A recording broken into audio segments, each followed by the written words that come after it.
નમસ્કાર દર્શક મિત્રો, આપ જોઈ રહ્યા છો બીક્રાઇમ ન્યૂઝ. હવે જોઈએ અગત્યના સમાચાર. રાજકોટ જિલ્લાના ધોરાજીમાં સરકાર અને નાફેડ દ્વારા મગફળીની ટેકાના ભાવની ખરીદી થઈ ગઈ, પણ હજારો મગફળી ભરેલા કટ્ટાઓ વેરહાઉસ કે ગોડાઉનની જગ્યાએ ધોરાજીના અતુલ સોલવંટના ગ્રાઉન્ડમાં ધૂળખાઈ રહી છે અને ખેડૂતોના નાણાં પણ અટવાયા.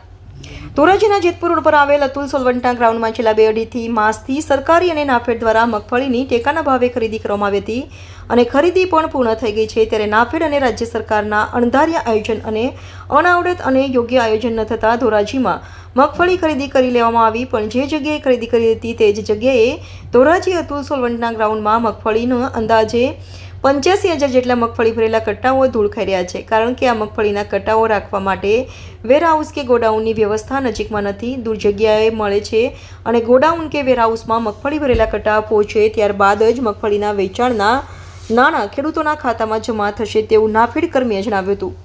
પણ હાલ ખેડૂતોના નાણાં હજુ સુધી ખાતામાં જમા ન થતાં ખેડૂતો મુશ્કેલીમાં મુકાયા છે.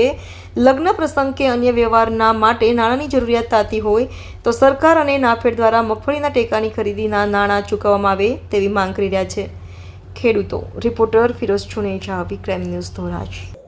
મારું નામ કિશોર પટેલ, ગામ ધોરાજી.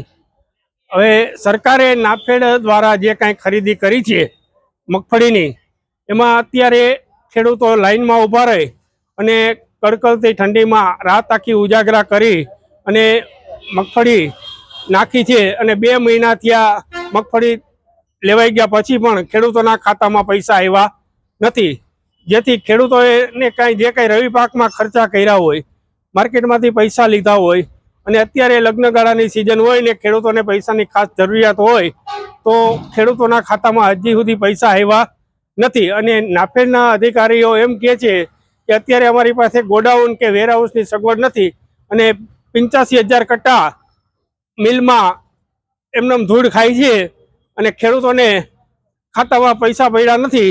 તો આ લોકોની અણઆવડતના કારણે, નાફેડના અધિકારીઓ અને સરકારની અણઆવડતના કારણે અત્યારે ખેડૂતોને પારાવાર મુશ્કેલી વેઠવી પડે છે, જેના કારણે ખેડૂતોને મુશ્કેલી ના થાય અને આ સરકારને મારી એટલી વિનંતી છે કે વહેલી તકે આ સમસ્યાનું નિવારણ લઈ આવે.